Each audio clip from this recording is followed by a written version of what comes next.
Welcome to the Substitutes Euros edition. The round of 16 is over. The quarterfinals are through. I'm joined by Omar. Omar, tell me about Wales Denmark quickly. Let's see what's up. Well, What did you then, think? Wales were a little bit hapless. And I know that Denmark kind of scored a lot of their goals late on, two of their goals late on, but they were fully deserved of their victory, and their fairy tale story continues. To be honest, like I very much enjoyed it. I'm really hoping that they can go all the way and win it. I th- It's really good to see. it was a tale of two halves, or two teams really. Wales disappointed, Yeah, and Denmark overachieved. And well done to them. Well done with all of what they're dealing with. Good, good. And to put four past, it's good. It's solid. it's Italy, Austria. Tell me about that one, Omar. This was a bit of a tighter game. It went into extra time, and Italy scored first in extra. Italy scored twice in extra time, and they managed to squeeze through it. This was a real test, actually. Italy had most of the shots.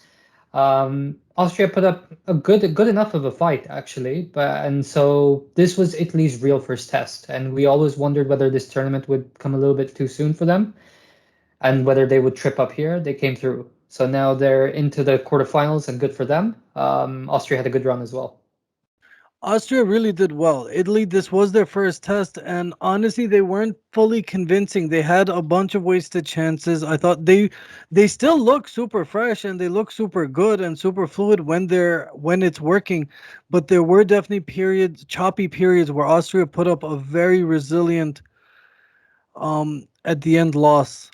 Netherlands, Czech Republic. Let's talk about my most interesting team in any international tournament, the All right. Netherlands. This is the one where we kind of called it, right? We were like in the last recording, we said, is this the one where Netherlands falter? Because they look like a really good side coming into this tournament. And to be honest, in the first half, I think they played a little bit better. But then obviously the red card with Delit, like that was I don't know what he was doing. It was like he was playing basketball with the ball. And like it I in that situation, it's weird to say this. I'd rather give away the goal because at least you have 11 versus 11 and you can do something. And I thought they had the better players, but after that, Czech Republic scored a really good goal, and then yeah, it was kind of comfortable for them. Like, and Netherlands, they always do this. They always kind of fall apart. They never really make it through to the tournaments. Not that far. So that's a really good point you have about maybe not being being tactical with your fouls, letting one go, even giving up a goal just to at least not play 45 minutes, 60 minutes with or for like 35 minutes I think with a man down. And yeah, it is the most Dutch way of it's the most Dutch way of getting a red card, and it's the most Dutch of exits, just generally. It like I really like the Netherlands. I just want to be clear with my feelings. I like the Netherlands. I just don't. This kind of shit always happens. Always, always, always. Belgium, Portugal, the number one team versus the former European champions, now former. So, so this is an interesting one. Like, I know a lot of people felt that Portugal had a lot of chances, and they did towards the end, but I think that started happening when De Bruyne went off injured. And De Bruyne was playing really well with Lukaku.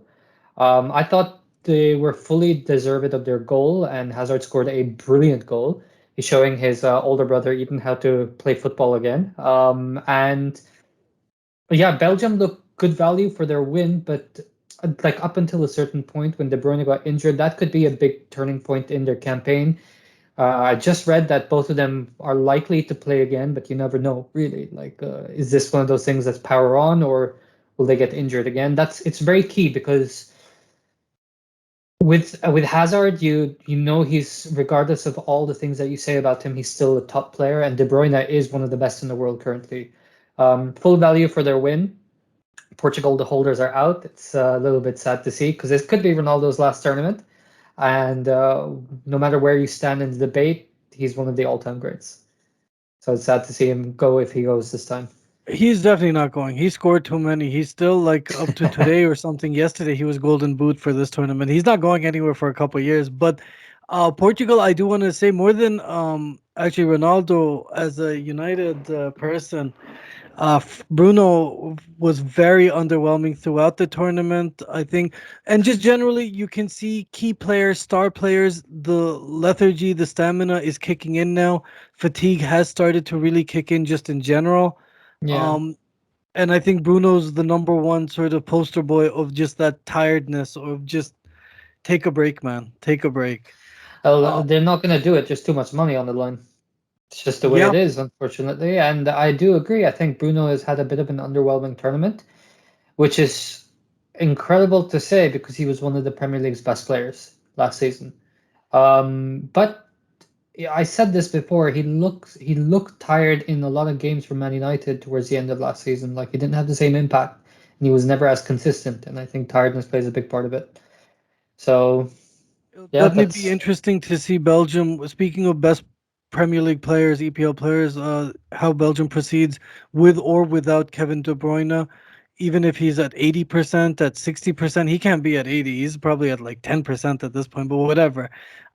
Croatia, Spain. Let's get that to the that day was beautiful Monday insane. that was. That Yes. was an insane day, dude. Like first off, Croatia, I mean, it was a very strange game, like the way that they went ahead and then the way Spain equalized and then took charge of the game. And then Croatia scored two in the final 7 minutes, 5 minutes including, and then two in extra time. And then Spain just went a little bit mental in extra time. They scored two quick fire goals. Morata scoring a wonderful goal, by the way, to push back the critics. I thought that was a really fantastic game. I was impressed with Spain and also going what's going on with the defending here a little bit because but it was a cracking game. That was the thing. I really like I wasn't expecting one and then after that the other game, but yeah, like it was great to see actually. Well, Really, really with fun game. Croatia, I really do wonder what would have happened if Perisic had been playing. I No, he really did. He do. scored. He scored. He scored. No, he was not. He did not suit up that game. Really? Oh, I completely can missed that. guarantee you this. I can Apologies. guarantee you that he did not play that game, Perisic. The other crazy game, while you're checking that, the other crazy game Oh, was the COVID one. France France Ah, Switzerland, which was also 3-1 up to a certain point, and then okay. So Switzerland penalties. this game was, when your mind kind of boggles, like what just happened. Like the entire tournament, we're saying France are a little bit in first gear and they can play well, and they're not. They're gonna play well. Tactically, I didn't understand what was going on this game. Um, as much as like I mean, France were down and then they came roaring back, and Pogba scored a wonderful goal. They scored a lot of wonderful goals. Benzema's goal was insane, by the way. The way he flicked it in front of him from the back and scored, I really enjoyed that. I thought Pogba bossed the game up until, I mean, he was a bit sloppy for their goal. And then when you got, like, this is the thing, where you can try and blame these players, but when you get right down to it, I don't understand why France were a 3-4-3. I didn't understand their tactics. I didn't understand why they brought in the center back. What was his name? They brought in Lenglet from who had a very he's not really played much this tournament, and so it kind of messed up their whole system. And they're just playing people in the wrong position. I think this was something that Deschamps need to take responsibility for. Personally, feeling like I think they were good enough to go all the way, and I think they just kind of choked. I don't know what you feel about that. When you're up 3-1 and you're the World Cup champions and you're playing, I think Switzerland's like 19th or 15th or something. They're reasonably respectable. It's not like they're nobodies either. Um, Hmm. but when you are the World Cup champion, there's expectation with that. And when you have Pogba, Kante, Benzema, Lloris. It was really funny because the commentator throughout the match, France, number one, I just want to pause here. Number one, France did turn it on. That second half, suddenly, Yeah, they the were France beautiful. we all wanted for the tournament suddenly showed up. They did do the whole flipping the switch. They flipped the switch. They just forgot about the defense while flipping the offensive switch. The commentator, he kept mentioning Lloris's penalty record and how the Athletic had done an article and that Lloris was a horrible, horrible penalty kick saver. And it's funny because in the match he made a like very Good crucial save. save at that time. It was looking like a match-winning save, like momentum shifting, match-winning change, save. They scored Excuse like me. 2 minutes later, I think. And they scored. That's the thing. They flipped it, and Benzema scored, and then scored again right after that, double down. Um, but the commentator mentioned that the third stringer, whoever France's third string goalkeeper is, he's a penalty expert. And would Deschamps pull an LVG and switch goalies for the penalty kick? And I really, really, if I was Deschamps, I would have done. I get it that he saved the penalty this match, but I feel like I would have done it over a course of 5 penalties. I want my best goalie there. I get that that would be psychologically damaging for Lloris. I get that there's other reverberations, but I want to see some risk taking with managers. Just throw it all on the wall and try and try and try and just do like I think it was the Netherlands, the Dutch in that way tactically he threw the shelf after the red card happened. He took off two defenders and brought in two midfield. Let's go for like we're down 1-0, we're down one man. Let's go for it. And I would like to see some of this risk taking. I get Deschamps not doing it. I get the context, but I really do think it would have been non-French to take such an aggressive risk. Well, we saw the same thing with Ole in the Europa League final. It is a risk, and I think everyone when they saw LVG did it all those years ago. God, I feel old just saying all those years ago. It was like 7 years ago or something. When you saw him do it, like you wondered whether it was mainly just a tactic to try and get into the other players' heads, or whether it's actually a real thing. Personally, I think that if you have a specialist, you use them. You have them for a certain occasion, you use them. And I don't think that's something that should be damaging to a player. I think that a player should look at that and go, okay, you know what? I should be better at this. And if they're not, that is their limitation. But Lloris is number one for a reason. So I don't see like this is for the greater good of France. So yeah, I agree. I think he should have changed them, and he could have changed them. I agree with you generally, but I think in practice, when you're an elite athlete and you're taken off for that one skill set that you have, which is saving the ball before the net, there is like you and I talking about like take one for the team Mm, is different than Lloris hearing it. He would yeah, be very personally offended by this because he's an elite athlete. There's a different mentality to all of this. There's slights and there's disrespect about it and all sorts of things. Like for you and me, we're worker ants. So for you and I to say like take one for the team, we're expected to. We're meant to yeah, die for the team. I'm just yeah, saying, fair. like I'm just adding some No, it's um fair. It's fair, but like at the end of the day, it's the Euros. I mean, like you got to do like this is where the manager really needs to be brave and take that decision. So let's talk about brave managers now. The Oh, match I really don't want to discuss, but whatever. Let's get it over with. Your man Garrett Southgate, 2-0. He masterminded the why win. is it my man? I look, the thing I have with it is that I don't like the hate that Southgate receives, because I feel bad for him. But at the same time, I'm one of those people who want England to lose and want them to win at the same time, and I can't explain it. Like I was watching the game yesterday, and my wife's a Germany fan, and she was really sad. But when I saw Harry Kane score his winning goal, I was like, he's in!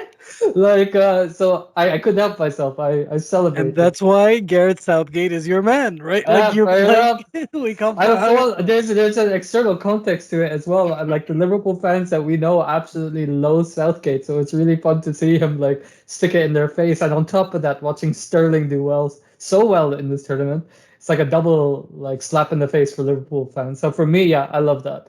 I was impressed with his tactics. Um, it was one of like he's very practical. He knows that there are limitations to the squad, but I do feel like the squad is also good enough not to have limitations, if you know what I mean. They've got a lot of good quality options going up front. I thought Harry Maguire and John Stones were incredible. I thought Germany were abject. They should have scored with Muller in the final minutes. Like he was through on goal, and I personally thought that was it. It was done. Like the moment Germany score, they won in extra time, or they could score even before extra time. Um, and then, of course, the like Grealish and Shaw switched places. First, it was Grealish to Shaw who crossed in to Sterling for the first goal, and then it was the opposite way around. Shaw to Grealish, who passed into Kane, who scored. Um, let's be clear though, this is an average Germany side. It's not an amazing Germany side. Like this Germany side is at the end of the cycle. This manager is leaving. Um, and like they before the tournament, we thought, what are they doing? And then they turned it on for the Portugal game, but they've not really looked amazing throughout the tournament, not consistently. So I think this was a good test for England. I think this is a big monkey off their back. Whether they can do it in the quarters, that's another story. But I think we're going to get onto that very shortly because we're looking at their next opponent now. Yeah. Go ahead. Keep going. Ukraine, Sweden. Ukraine, Sweden. Look, it says Sweden had a really good tournament in terms of they were very solid defensively, and I mean they equalized and they were going into extra time, but they got the red card. And look, I look full fair play to Ukraine to score in the final minute of extra time. And look, it was one of those things. I don't think either of them were going to go really, really far in the tournament. But kudos to them for taking it so far into the tournament as well. I just want to backtrack about England. Over the last Gareth Southgate's England specifically, over the last two tournaments, the 2018 World Cup and this Euros, in my opinion, this might just be my own analysis. I have not seen England beat a side of true quality yet. Even this German Yeah, team, they have the branding, but they were not the German team of old. They were just a shell of their own. Muller agree. here, Havertz there, but they weren't a unified team. So in my opinion, while England has done what they have to do, they have not done anything extraordinary at all over the last 3 years or whatever. They've won, but the one time they did face quality opponents in Croatia 2 years ago, they lost. Like Yep. that's just my thing. Yeah, I Um, agree. cool. Now let's go on to the quarterfinals, guys. Let's talk about the predictions. Let's quickly go through these. Switzerland, Spain. Any bold I've predictions? look Switzerland. They showed a lot of grit against France. Don't let's not take that away from them. I'm gonna give it to Spain. I'm liking the way that they play. I don't think that they're quite like defensively. It wasn't the best showing against in their previous game, but I'm gonna give it to Spain. I'm actually going to go with the upset on this one. I think Switzerland can pull it off again. Again, it's not because Switzerland is that strong. It's more that Spain is not that strong. I don't want to use the words weak because Alvaro Morata is not like a weak player or any of these guys in Spain. Jordi Alba's there. It's not like a weak team like Well, that. Busquets, it goes down very easy. So I actually think Switzerland. I want the upset. Belgium, Italy. This is the one, isn't it? This is the key match. This might be the one where it's too soon for Italy. Personally, I feel that Belgium will go through. I think if De Bruyne and Hazard are back, I think that plays, particularly De Bruyne, I think that plays into Belgium's hands. But if Italy go through in this game, I wouldn't put them past it to win the tournament. I'll just say it. I'll just put it that way. Yeah, this really does feel sort of like the final, like the real final. Like this is the number one team versus the number one up and coming team. Italy has shown to be very balanced going forward, and they have their heritage of defensive heritage as usual. Chiellini's still Which, there somehow, like he's got yeah, the but anti-aging formula. they've kind of thrown that to the wind with a very attacking style football. That's what they've done under Mancini with their 4-3-3. They've kind of look. They will always have that Italian. I'm defensive, but That's the this thing. tournament, That's all I'm saying is it's still in their DNA. If they go up 1-0, this young Italian team might be a very difficult, like they might be a good 1-0 team. Whereas like France were clearly a bad 1-0 team. Do you get what This I is mean? part of the yeah, this is part of the learning curve for this team. Like they can play great football, but when you're up against like some tough opposition and you need to frustrate them tactically, can you frustrate them with a 1-0 victory? That's going to be a challenge of that's the challenge of any real title winner or European Cup winner or World Cup winner.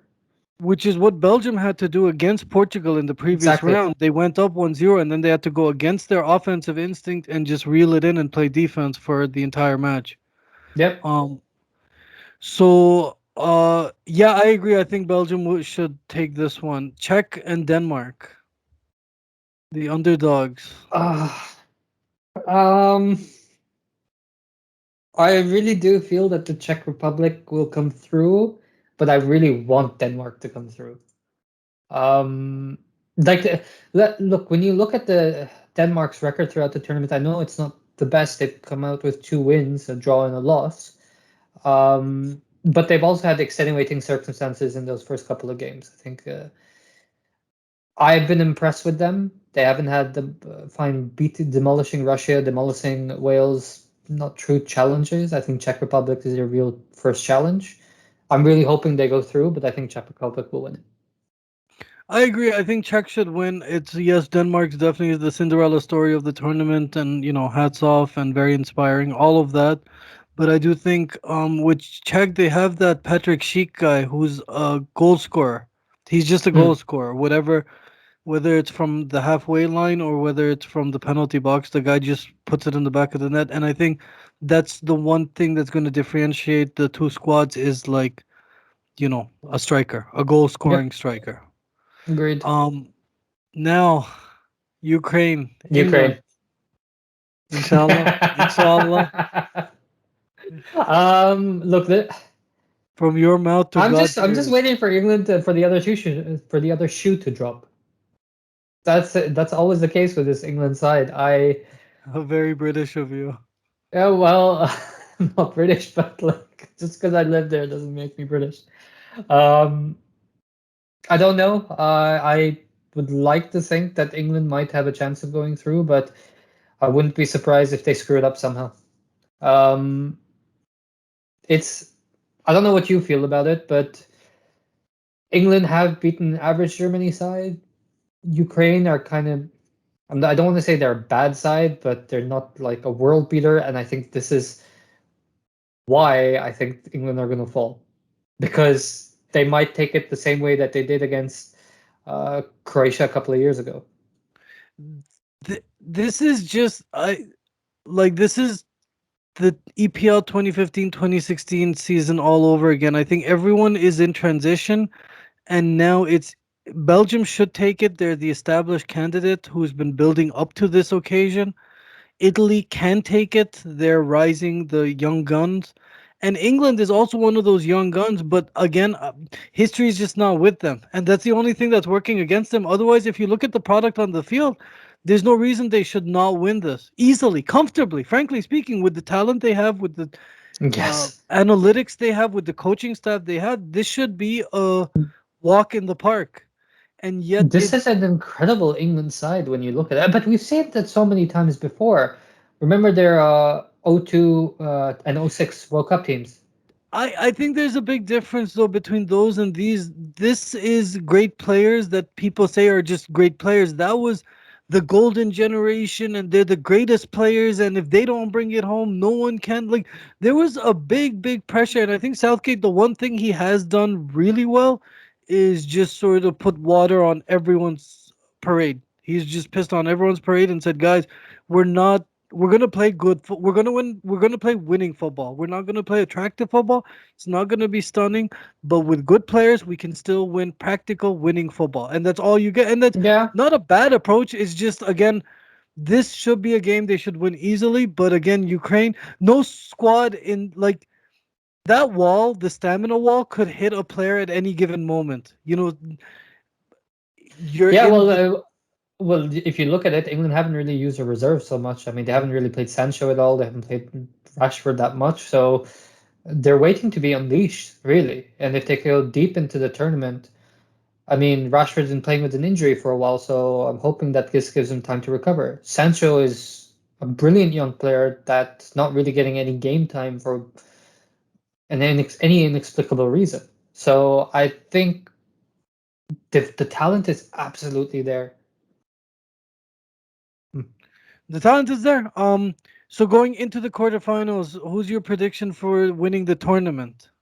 Let's end with that. It's going to be either Belgium or Italy. Like I feel like whoever wins that game can win the tournament. The winner of that match wins the tournament. Yeah, and I think so, yes. But I also feel there's a part of me, there's a small part of me that really believes it's coming home. And with that, we're gonna sign off in real. Everyone, It's thank coming you. home. Like, share, subscribe. I cannot comment. I don't want to comment, so we'll It's just coming leave it at home. that. 'Cause once these fuckers start, they don't end with this It's song. coming It's so, home. and once the song enters your brain, it doesn't leave it. At least that's my case. You guys, like, we'll see You're you not coming home too after. soon. We'll see you guys after the quarters. Peace out. Take care, y'all. Peace.